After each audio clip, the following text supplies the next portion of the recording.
Now, the greatest radio shows of all time.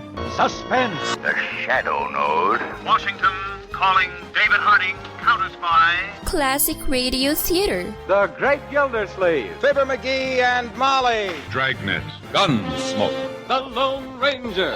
Now, step back into a time machine with your host, Wyatt Cox. Good evening, friends of the Inner Sanctum.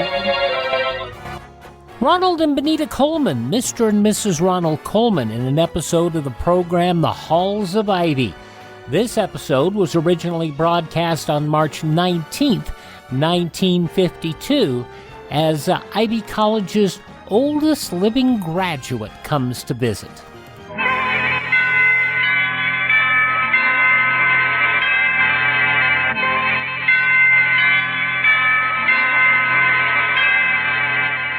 The Halls of Ivy, starring Mr. and Mrs. Ronald Coleman.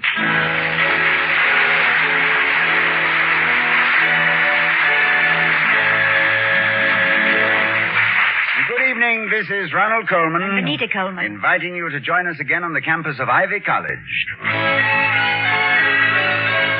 the Halls of Ivy.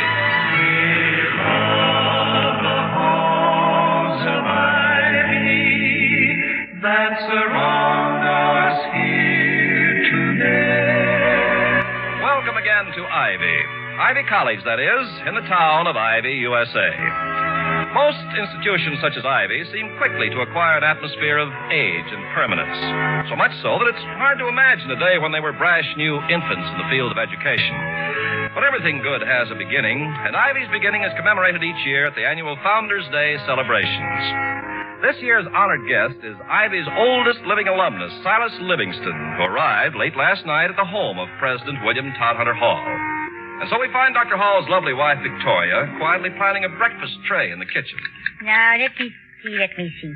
I think I'll give him one soft scrambled egg with toast, the fruit juice, farina, and green tea. Toddy, if you were 91 years old, is that about what you'd like for breakfast? Victoria, my love, when I am 91 and you are a girl of, say... Easy does it. I'll never admit to more than 73. And you are a slip of a girl of 73, breakfast will no longer be eaten. Meals will be a matter of chemically concentrated food. A red capsule for breakfast, a white capsule for lunch, a blue capsule for dinner. And for political banquets, all of them. And 3 cheers for the red, white, and blue. Anyway, there won't be any more jokes about the bride's biscuits. No, the comedians will have to modernize. They'll do things like, Mary has a little lamb and thinks that it perhaps will end its days like beef and ham compressed into a capsule. I do think that's good. Yeah, well, anyway, I think that's about what Mr. Livingston would enjoy for his breakfast. Poor old boy. He certainly looked tired when he arrived here last night. Like a little baby deprived of its sleep. Oh, that's an unkind comparison. A baby is notoriously the most greedy, egocentric, and grasping of organisms. Even while it is being tenderly talcumed, it is plotting how it can snatch your eyeglasses, eat the nearest safety pin, and scream with rage when unable to bite off its own toe. I love them. I find them irresistible. Yeah, I suppose nature made them so cuddly to compensate for taking advantage of us. Yeah, by the way, do we have Mr. Livingston all day, or does Mr. Wellman help to unroll the red carpet? Oh, I'm afraid Mr. Wellman is too busy playing host to a small virus which has taken up a homestead in his left bronchial tube. Oh. It seems almost unfair to use penicillin on a little virus brave enough to attack our Clarence. Mr. Wellman appears to be convinced that it was through some witchcraft that he was victimized. Oh. I think he believes the virus was an intimate friend of mine. He sent on a mission of personal vengeance. Well, I tried to explain that I was not... I'll get it, Vicky. Hello, Bill. How are you this fine Founders' Day? And where is your lovely, your beautiful, your magnificent wife? I saw the sunrise this morning, and I want to tell her how unfavorably it compared with her. Shh. Hello, Charles. I'm fine in the living room. You're fine in the living room? That's great. But how are you in the kitchen? Hello, Mrs. Hall. Hello, Mr. Merriweather. How are you? Never better. Although I'd like to know just why I'm whispering like this. No. It was just in the hall. Mr. Livingston is still asleep in the guest room. And we don't want to wake him up. Well, bless his little old arteries. He gave me the excuse for coming over to see you so early in the day. Before Mr. Wellman took to his little trundle bed yesterday with what passes in him for a fever, and with him 106 is normal, our board chairman appointed me his deputy for the Founders' Day caper. Why, that's splendid, Charles. And did Mr. Wellman impress upon you the necessity of dignity in honoring our venerable graduate of the class of 1880? And did his voice thicken with emotion as he contemplated the years of Ivy history represented by Silas Livingston? Yes, ma'am.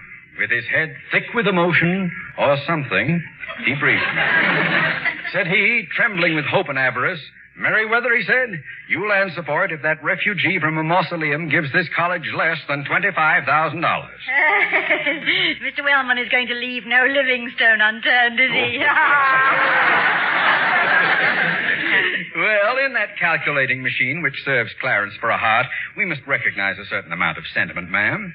And with him, 100 sentiments equals $1. Now, what's first on the entertainment schedule for our rollicking relic, Bill? The grand tour. A ride around the campus in the president's car. You know, the state vehicle that doubles as a grocery wagon when Vicky goes shopping. Yeah. Oh, Toddy, before we go, remind me to take the laundry out of the car and also replace the back seat. Oh, yes. Mr. Livingston wouldn't see much of the campus sprawled on the floor on the back of the car, would he? Perhaps someday Ivy will have an official limousine for these occasions. Chauffeur-driven. With me sitting on a little platform with a megaphone. Dispensing historical data and campus gossip.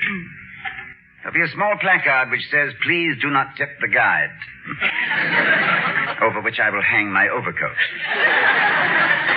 Well, I'll have to go now, but I'll see you tonight. With Clarence being sick, I have to read his speech. And I hereby serve notice that I'm going to boff it up with a few yaks. At present, it sounds like a farewell address written by a manic depressive Aztec just before jumping into a flaming volcano. Well, any humor you can inject into the proceedings will be welcome, Charles. Yes, you go ahead and yock it up. I'll be in the audience leading the clap. Thank you, ma'am. It's only my lumbago which keeps me from kissing the hem of your garment. Just remember to save a few dances for me at the student ball tonight. Well, of course I will. I'll see you later. Yes, Goodbye, Charles. You know, I'm sure he came over here to let us know that he has no intention of playing panhandler for Clarence Wellman, who is convinced that in my usual inept way I will fail to extract some money from Mr. Livingston. He doesn't seem to realize that with the mosquitoes out of season, one doesn't put the bite on a house guest. Of course not. We can't put a price tag on hospitality. No. Besides, it was not... Now, who can that be? Well, I'll get it, Toddy. I just hope all this commotion doesn't disturb Mr. Livingston. Mr. Livingston! Howdy, ma'am. I see you folks are up and about. Well, Mr. Livingston, I don't recall having locked you out last night, so could it be that you... It could be. I'm an old farmer, Dr. Hall. While there wasn't any rooster to wake me up this morning, there were some mighty pretty little hens walking around the campus.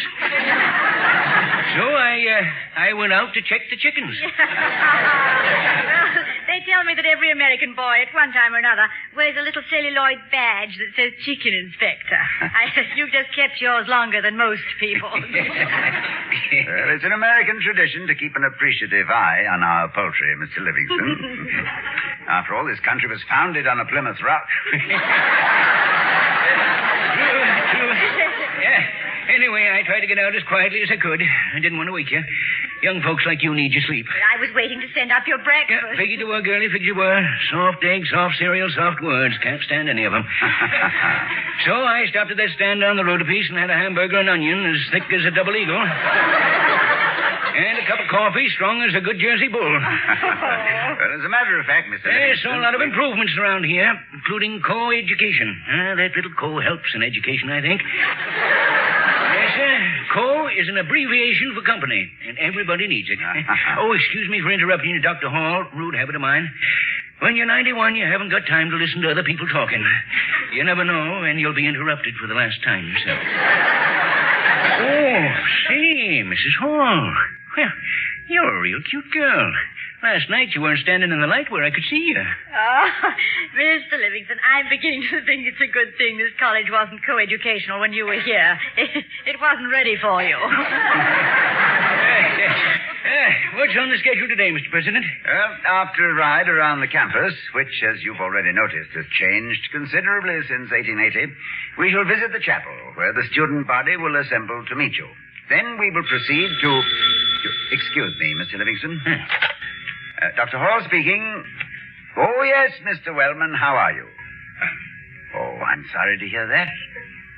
Ah, you've heard about it. Yes, it's true, but I didn't let him out, Mr. Wellman. He went out by himself. Yes, and he had a hamburger for breakfast. Well, just a moment. With piccalilli? With piccalilli. And mustard and onion and ketchup. With everything. Oh, yes, he's here. Why, certainly. One moment. Mr. Wellman would like to talk to you, Mr. Livingston.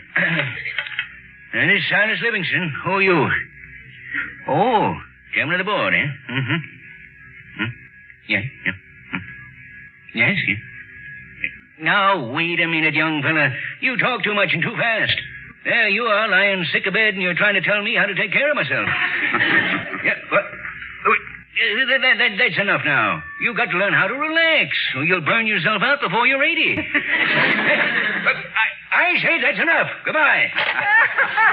Mr. Livingston, if this keeps up, I hope you live to be 150. Well, I intend to, girlie. I intend to.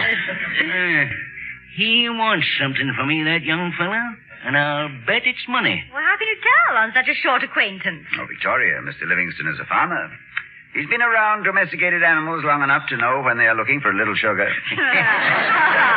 Yes, sir, they sort of sashay up to you real winsome, like you were the best friend. And if you haven't got an apple in your hand, they give you a soft, reproachful look and try to kick your head off. Well, in all fairness to Mr. Wellman, I must say that he has never realized the truth of the old adage that just because you raise a little cane doesn't mean you end up with a lot of sugar. Yeah, maybe so. But I sure would like to see that boy's face when he finds out that the only green stuff I've got grows on my farm. Well, he'll have to find it out for himself. We aren't going to tell him. And now, if it pleases you, Squire Livingston, the gas-powered surrey awaits without. My wife and I will be pleased to show you the garden in which we labor, for it can truly be said that a university must also be dedicated to growth and change, or it, too, can become a wasteland. We admit to being a little sentimental about this college, Mr. Livingston. As the poet said, here the heart may give a useful lesson to the head, and learning wiser grow without his books. What poet was that, Mrs. Hall? William Cowper. Cooper, darling. It is spelled Cowper, but pronounced Cooper. Charlie, only just the other day, I heard you call him Cowper. Oh, I know, my dear. I sometimes do. Confusion dating back to my student days in your lovely country. There was an old Scots professor, Angus MacLaren. When he was challenged with his pronunciation of Cowper, he would say, "My lads, I come fra Aberdeen. And until you learn to call a cow a coo in the Heelands, I prefer to call a coo a cow while I'm wasting my time south of the border with you young heathens."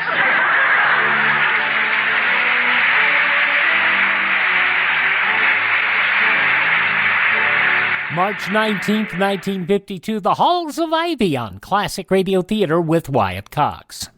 Are you suffering with arthritis or osteoporosis? Do you have diabetes? Did you know that these are just two of the hundreds of diseases that have seen improvement with Dr. Wallach's incredible longevity products? You can't get them at a health food store. The only way to get them is to call us at 800-214-0065. That's 800-214-0065. Do you have heart disease, fibromyalgia, or high blood pressure? Do you have a terrible time losing weight? Dr. Wallach can help. He was a veterinarian and cured diseases in animals. He felt that he could do the same for humans, so he became a physician. Over 50 years of research and helping people like you goes into every bottle of Dr. Wallach's amazing discoveries. Do you want to feel better? Learn how to treat the cause of your problem rather than covering up the symptoms with drugs. Call 800-214-0065. That's 800-214-0065.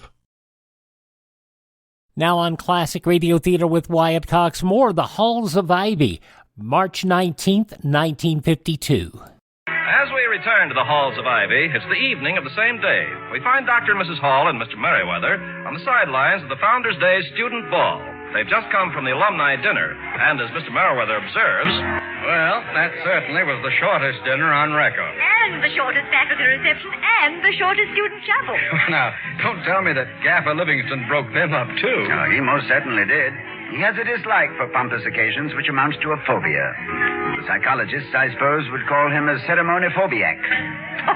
The psychologists, as opposed to those lovers of ritual who might be called fanfarophiles. I myself am an in-betweener. I am a sort of take-it-or-leave-itologist. Yeah, well, put me up for membership in that.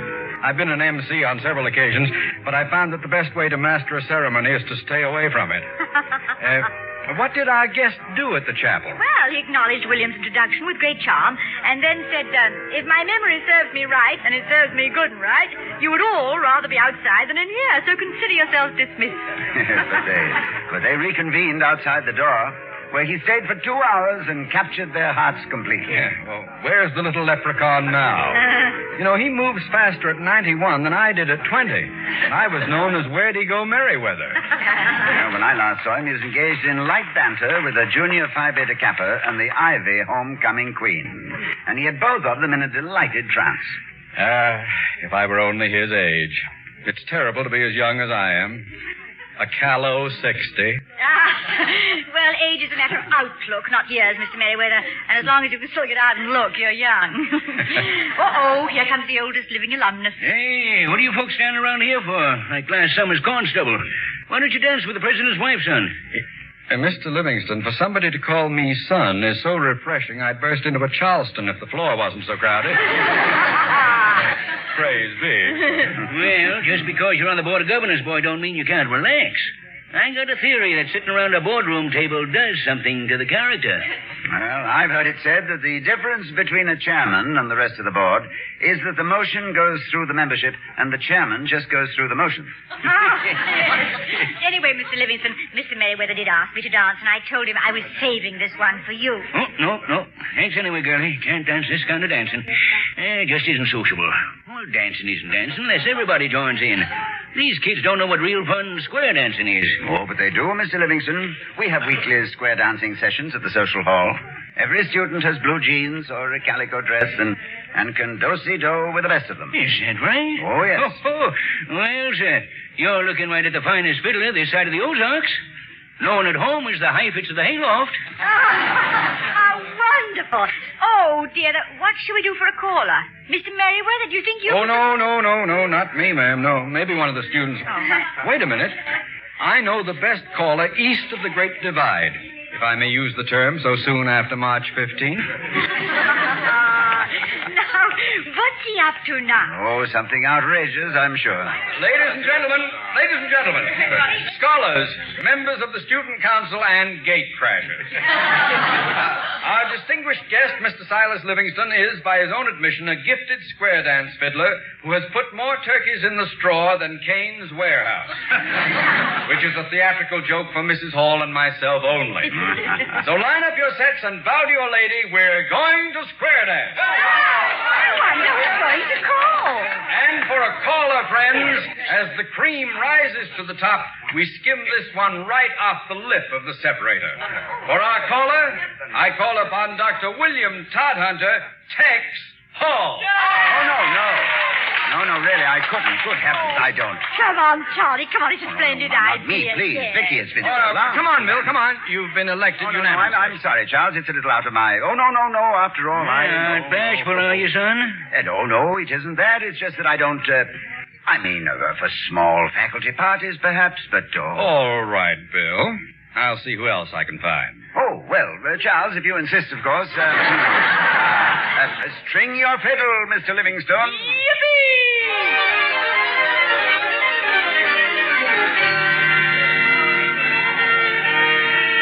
Ready, Mr. Fiddler? Yeah, ready as I'll ever be. Let her rip.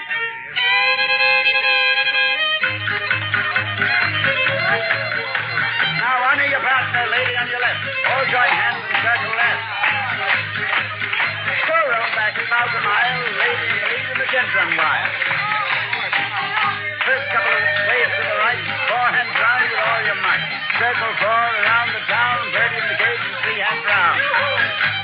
Now the bird flies out and the crow hops in. 3 hands up and you're gone again. Crow hops out with the right hand crossed, back to the left and don't get lost. Break to your corner, how are you? Partner left and a howdy do. Chicken in the bread pan picking up gravel. One more change and on you travel. Now on to the next in circle 4.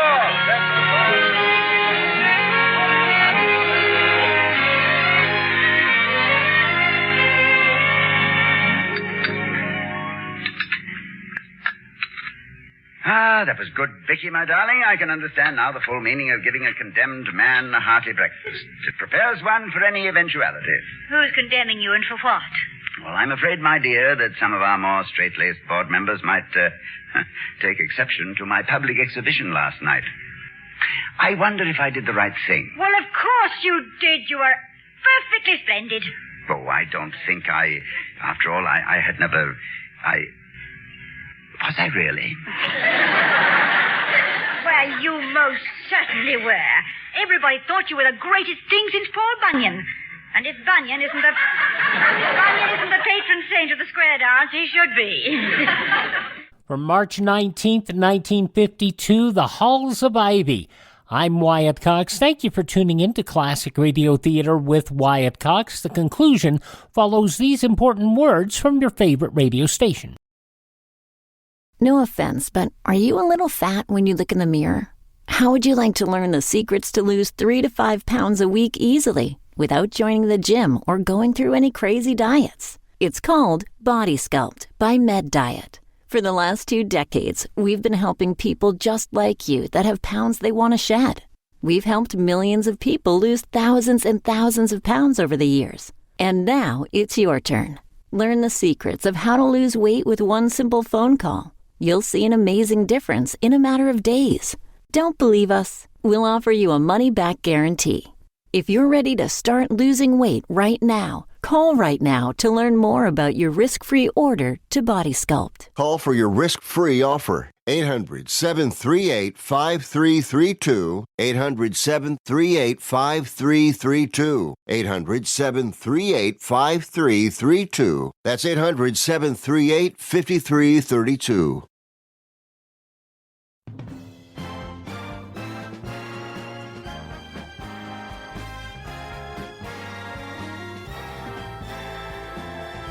Now on Classic Radio Theater with Wyatt Cox, the conclusion of The Halls of Ivy, March 19th, 1952.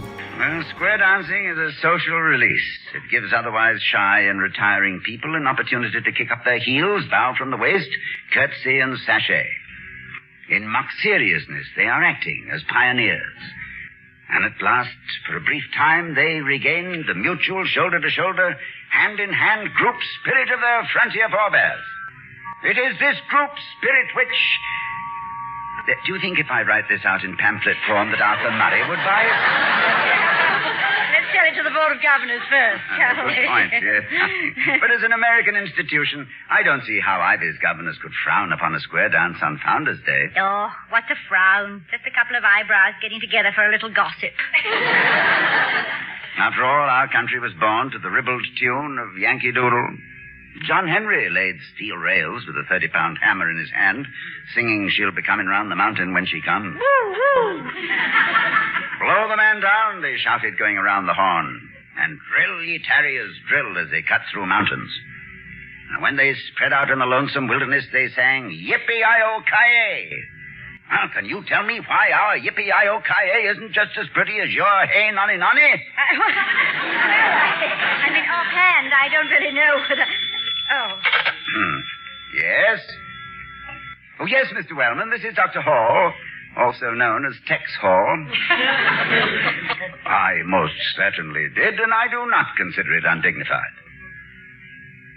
No, Mr. Wellman, I did not ask Mr. Livingston for any money. He has sufficiently enriched the college by his visit. He is leaving this morning with the official thanks of Ivy College. I'm sure that you will wish to join in such an expression to our oldest alumnus. Yes, Mr. Wellman. Goodbye. Good for you. I was standing up for your grand right and left. I hope I didn't stand up for them so loudly as to waken Mr. Livingston. Oh, it'd take more than a phone call for that, I'm afraid. He was so tired last night he couldn't lift his chin off his fiddle. Wasn't he wonderful, though, Tom? Yes, in many ways he was a tonic for all of us. Yeah, that's a nice thing to hear so bright and early in the morning. Good morning. Good morning. I hope we didn't wake you up, Mr. Livingston. Oh, I've been awake and about for some time. Had to get my packing done. Some coffee? Thank you, Miss Hall. Thank you. Yes, sir, I've been up there listening to everything you said. It's the privilege of an old man to snoop now and then. Sometimes the only way to hear good things. This has been the nicest 2 days of my life, Dr. Hall. And I'm grateful to Ivy. I want to do something in return. Oh, Mr. Livingston. No, just a minute. The one thing I missed at Ivy when I was here was a proper agricultural course. Now, Ivy's got one, but it's not complete. Dr. Hall, here's the deed to my modern, completely equipped 500-acre farm with all its pedigreed livestock to be used as an experimental farm for the ag school. How absolutely wonderful. Livingston. I made it out to Ivy before I came here, just in case. But after last night, and after your little speech this morning, I'm sure it's just what I want to do. The Livingston Experimental Farm. On behalf of the students of Ivy who will benefit, our most heartfelt thanks, Mr. Livingston. Well, now I better be getting home. I'm going to stay with my son, a young whippersnapper of 70 who's badly in need of a guiding hand. There's the twig is bent, you know. Well, excuse me. I'll go get my valise. Well, there goes a good kid. Yes, a grand old young man. As Cicero said, for as I like a young man in whom there is something of the old, so I like an old man in whom there is something of the young. And he who follows this maxim in body will possibly be an old man, but he will never be an old man in mind.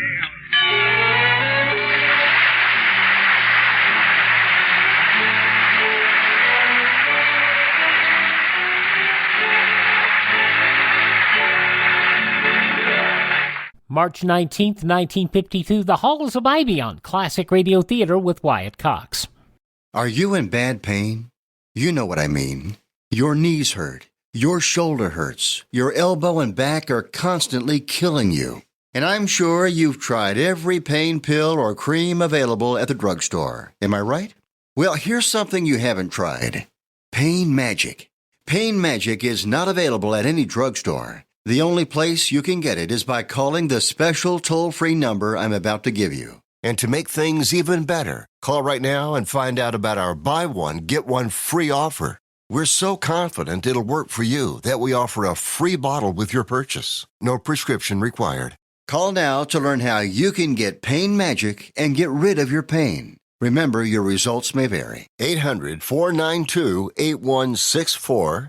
800-492-8164. 800-492-8164. That's 800-492-8164. Now on Classic Radio Theater with Wyatt Cox, we start a brand new Yours Truly Johnny Dollar story.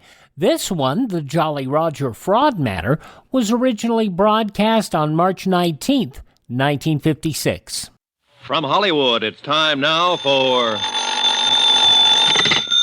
Johnny Dollar. Hi, Johnny. Pat McCracken at Universal Adjustment. Hello, Pat. Listen, I have something here I think maybe... Whoa, hold it, boy. I've already packed. Huh? You are? Yep, taking off in about an hour. First plane out I can get. Well, how'd you know? I've been planning it for months. How could you? It only happened last Thursday. Pat. Yeah? I'm going on a vacation far, far away to sunny Southern California. Little town of La Jolla. And to help me keep out of sight from such as you, I'm taking along all my skin diving outfit. Bye. Well, wait, Johnny. That's right next door. To what? The case I want you to handle for us in San Diego. Just changed my plans, Pat. I'm going to Florida. No, listen, Johnny. There's enough commission on this case to pay for 2 vacations. And as long as you're going to be right there in Southern Cal anyway, look, why don't you drop in on me before you take off? Okay, sucker. What? Just talking to myself. I'll see you.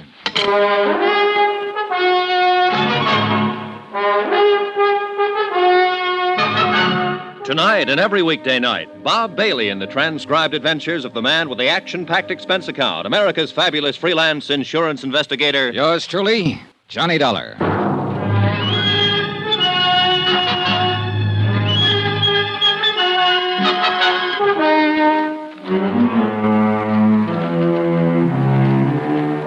Expense account submitted by Special Investigator Johnny Dollar to the Universal Adjustment Bureau, Hartford, Connecticut.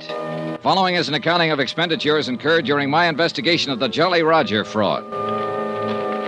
Expense account item 1, taxi for myself and my vacation luggage to the offices of Universal Adjustment, 436 Parley Street, Hartford, in the hope I could argue both Pat McCracken and myself out of taking on the case.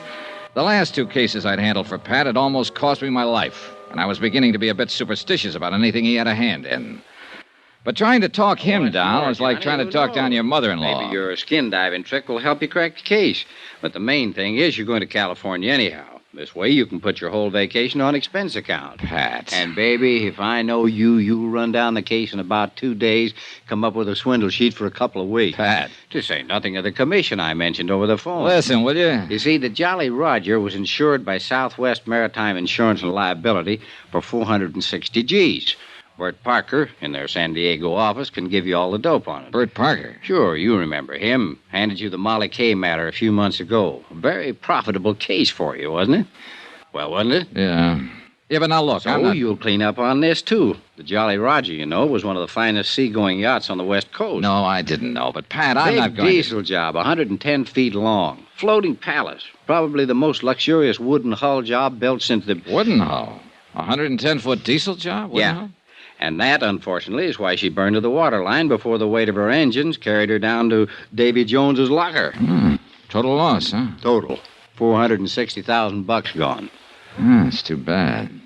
Well, Pat, it was nice seeing you again. Now I got to get my plane to New York to get my plane for the coast. But I haven't even told you why we want you to look in on this thing, Pat, I am going to the coast on a vacation, remember? But I told Bert that you were on your way. You told what? Sure. Phoned him right after I talked to you. Well, you dog. Sure. He's promised to contact the Mexican authorities that you may need to help you and have everything all... How are they involved? Oh, now, look, Pat, enough of this. I got to get Sure. My car's right downstairs, and I can tell you the rest, I know. No. Tell it to somebody else. I'm going out there on a vacation. Baby, you can't let me down on this one. Look, we haven't got any regular man out there, only a couple of part-timers like Bert Parker. You know, sell the policies with one hand and act as adjusters with the other. I got to go. Sure. You see, here, I'll take that back. And this one. You see, that works out all right on small accounts, but on the big ones... Wow, what do you got in here? A case of scotch? Pat, will you shut up a minute and let me Not tell you... on your life. That'd give you a chance to change your mind about taking on the... Here's the elevator. Oh, excuse me, lady. Sorry. Now, I still haven't told you why we smell something wrong in this whole case. It's simply and clearly this, John Boy.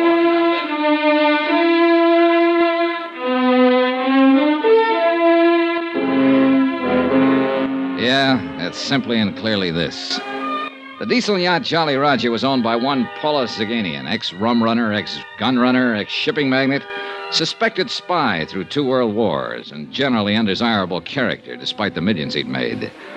During the last war, he cleaned up by scaring some of the smaller countries into buying a lot of obsolete military equipment that was hardly fit for the scrap pile. And in more than one place around the world, there was anything but a welcome mat waiting for him. And in a lot of places, a lot of countries, the minute he landed his seagoing palace, the gendarmes would stick to him like flies to a molasses barrel just to make sure he behaved himself. Anyhow, trying to argue with Pat was useless, so I agreed to take on the case.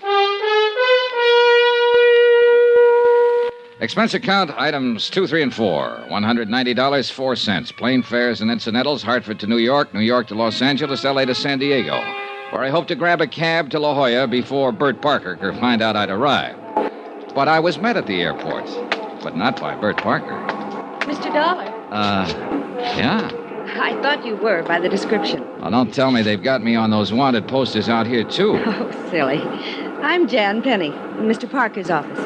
You know, Southwest Insurance and Liability. Maybe I ought to take the case after all. I'm going to work with you on it. Oh, no, I'm sure I will. You see, Mr. Parker's in the hospital. When he received Mr. McCracken's wire about your time of arrival, he asked me to meet you here. Hospital? What's the matter with him? It's supposed to have been an accident. Hit and run. Well, what do you mean, supposed to be? Bert thinks they tried to run him down deliberately. Who? I think he'd better tell you about it. Yeah, I think somebody better.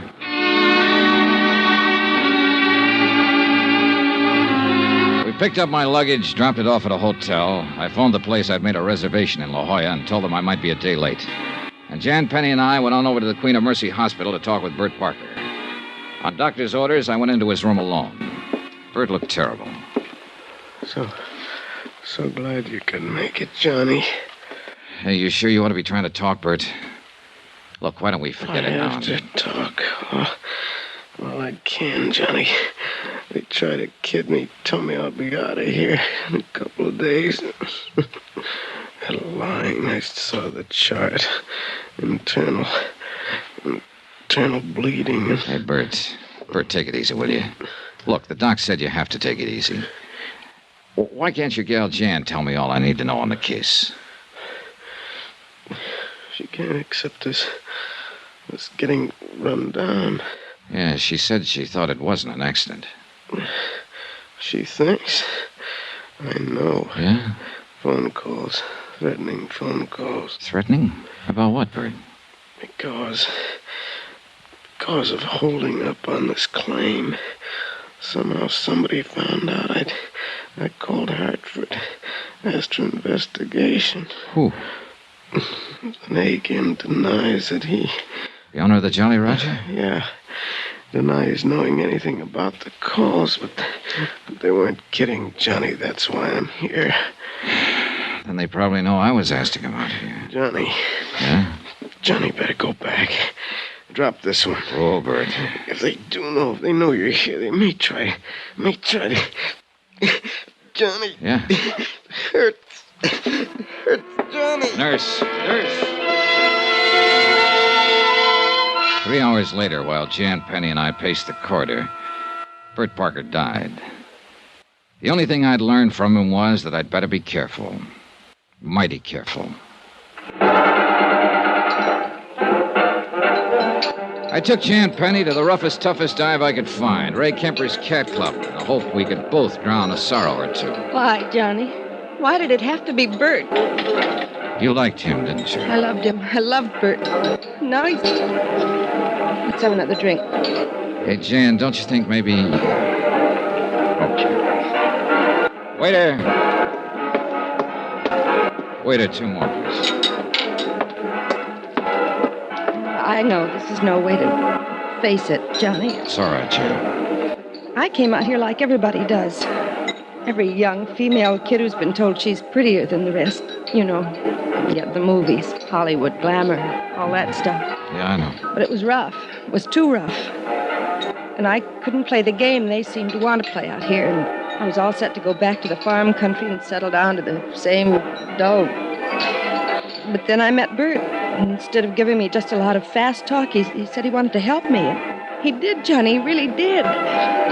Took me into his office here in San Diego. And we made this office, Johnny. We did. And he still didn't try to make any advances because he knew I wouldn't want that. But what he didn't know was that I loved him for it. That I loved him. Now he's gone. Hey, look, Jan, there's nothing we can do about it. Except try to finish the job he started on the case that put us here drinking too much and trying not to think of him and thinking of nothing else but him. Oh, thanks, buddy. Here, keep the change. Johnny? Yeah? You're like Bert. You're straight. I'm glad. Easy, gal. Maybe you didn't know him as well as I did. But you cared about him enough to do this, and Jan, take it easy. Listen, Jan. Yes? Grab your coat, I'm taking you home. I'm all right. Really, I am. You've got a double job to do tomorrow, his as well as yours. How can you talk? I know. I'm out here. I'm out here to knock off the Jolly Roger, make sure the payment of the claim is okay. At least that's why I came out here. Well, then how... Now I've also got to find out who... Bert. Yeah.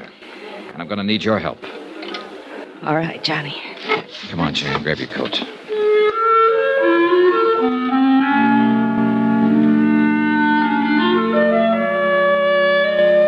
I took her home to her little apartment on East Drive. I didn't go up for the usual nightcap because I didn't want to. And I knew Jan didn't want me to. I dropped into police headquarters, homicide first, and then traffic detail to see if they'd been able to dig up anything on the hit-run driver who'd killed Bert. Nothing. Apparently, the threat he'd received just before the so-called accident was something that only he and Jan had known about. The expense account? Oh, I don't know. Call it $10. A couple of cabs, a couple of drinks, or maybe 6 or 8, or... I'm kind of tired tonight. Bert was a nice guy. Jan's a nice girl. In the morning, I'll call the hotel in La Jolla and delay my reservation there another day. Meantime, I'll get some sleep, I guess.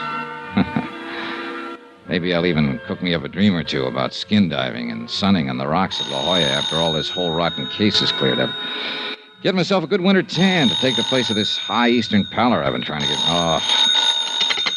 Hello. Hello. Johnny. Hello? Johnny, listen. Hello, I can't...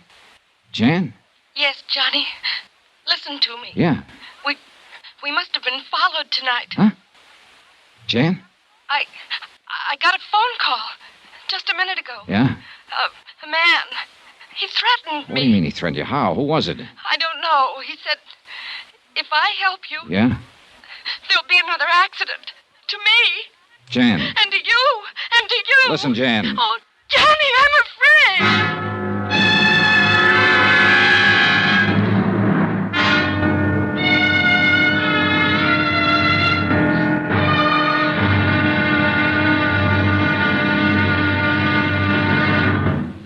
Now, here's our star to tell you about tomorrow's intriguing episode of this week's story. Tomorrow?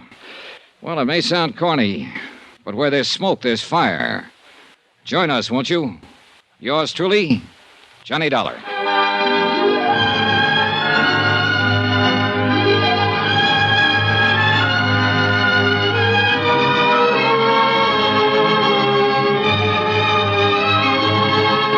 Yours truly, Johnny Dollar, starring Bob Bailey, is transcribed in Hollywood. It is produced and directed by Jack Johnstone, who also wrote tonight's story. Be sure to join us tomorrow night, same time and station, for the next exciting episode of Yours truly, Johnny Dollar. Roy Rowan speaking. Looks like this'll be a rough one. March 19th, 1956, yours truly, Johnny Dollar on Classic Radio Theater with Wyatt Cox. If you like Johnny Dollar, my friend Ted over at RadioMemories.com has some great sounding episodes of yours truly, Johnny Dollar in the best quality on cassette, on CD, or on flash drive for your computer. Contact Ted through his website, RadioMemories.com. That's RadioMemories.com. Not just Johnny Dollar, but a lot of the programs that you hear here came from our friend Ted, and I hope you will support him. The prices are very reasonable as well. RadioMemories.com. Please take a moment to thank this radio station and support their advertisers. It is their kindness and courtesy that allows us to be with you each and every time we roll around here on your favorite radio station. And also, if you miss a day on this station, you don't have to miss a single show. You can find our shows not only at my webpage, classicradio.stream, but also through iHeartRadio, Spotify, Spreaker, TuneIn, Apple Podcasts, Google Podcast, even through Amazon. Just search for Classic Radio Theater with Wyatt Cox. That's Classic Radio Theater with Wyatt Cox. And by the way, if you go to our webpage, classicradio.stream, you can find all of our social media links. You can contact me there and learn about building a classic radio collection of your own. Have yourself a great day. Tell all your friends the great radio shows are right here at this spot on the dial. Classic Radio Theater with Wyatt Cox on your favorite radio station.